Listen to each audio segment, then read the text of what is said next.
I speak to you today with feelings of profound sorrow. Throughout her life, Her Majesty the Queen, my beloved mother, was an inspiration, an example to me and to all my family. And we owe her the most heartfelt debt any family could owe to their mother, for her love, affection, guidance, understanding, and example. Queen Elizabeth was a life well lived, a promise with destiny kept, and she is mourned most deeply in her passing. That promise of lifelong service I renew to you all today.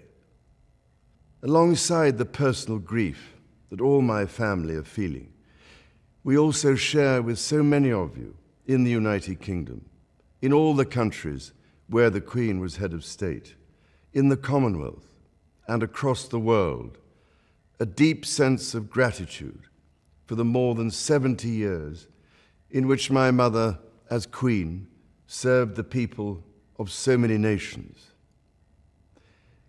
In 1947, on her 21st birthday, she pledged in a broadcast from Cape Town to the Commonwealth to devote her life, whether it be short or long, to the service of her peoples.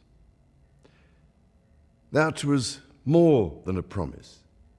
It was a profound personal commitment which defined her whole life. She made sacrifices for duty. Her dedication and devotion as sovereign never wavered through times of change and progress, through times of joy and celebration, and through times of sadness and loss. In her life of service, we saw that abiding love of tradition, together with that fearless embrace of progress, which makes us great as nations. The affection, admiration, and respect she inspired became the hallmark of her reign. And as every member of my family can testify, she combined these qualities with warmth, humor, and an unerring ability always to see the best in people. I pay tribute to my mother's memory, and I honor her life of service. I know that her death brings great sadness to so many of you, and I share that sense of loss beyond measure with you all. When the Queen came to the throne, Britain and the world were still coping with the privations and aftermath of the Second World War, and still living by the conventions of earlier times. In the course of the last 70 years, we have seen our society become one of many cultures and many faiths.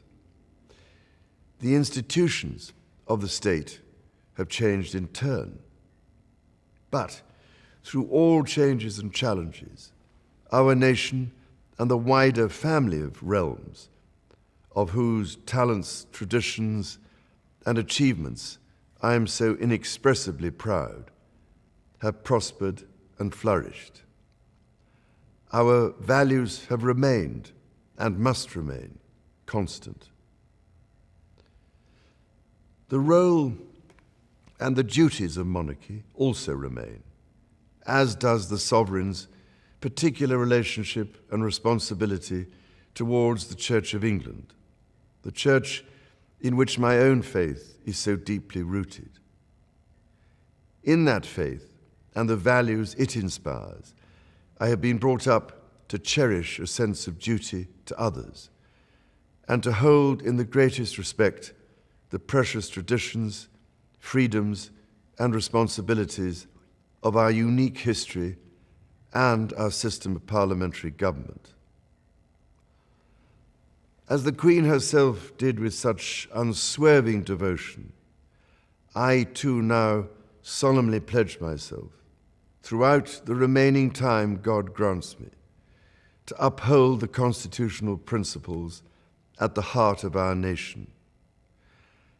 And wherever you may live in the United Kingdom, or in the realms and territories across the world, and whatever may be your background or beliefs, I shall endeavor to serve you with loyalty, respect, and love, as I have throughout my life. My life will, of course, change as I take up my new responsibilities. It will no longer be possible for me to give so much of my time and energies to the charities and issues for which I care so deeply. But I know this important work will go on in the trusted hands of others. This is also a time of change for my family. I count on the loving help of my darling wife, Camilla. In recognition of her own loyal public service since our marriage 17 years ago, she becomes my Queen Consort. I know she will bring to the demands of her new role the steadfast devotion to duty on which I have come to rely so much. As my heir, William now assumes the Scottish titles which have meant so much to me. He succeeds me as Duke of Cornwall and takes on the responsibilities for the Duchy of Cornwall, which I have undertaken for more than 5 decades. Today, I am proud to create him Prince of Wales, Tywysog Cymru, the country whose title I've been so greatly privileged to bear during so much of my life and duty.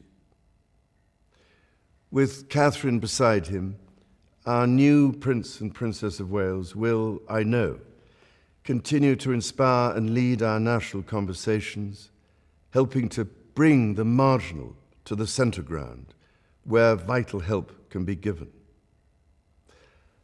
I want also to express my love for Harry and Meghan as they continue to build their lives overseas.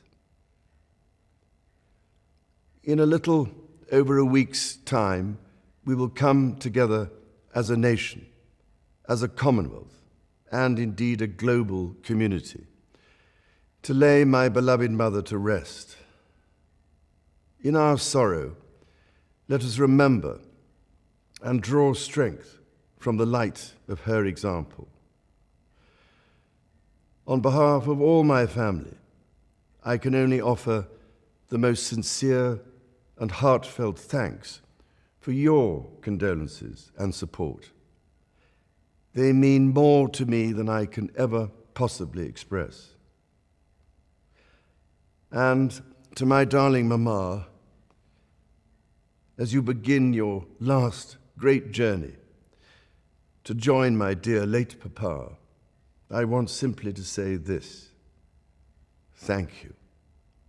Thank you for your love and devotion to our family and to the family of nations you have served so diligently all these years. May flights of angels sing thee to thy rest.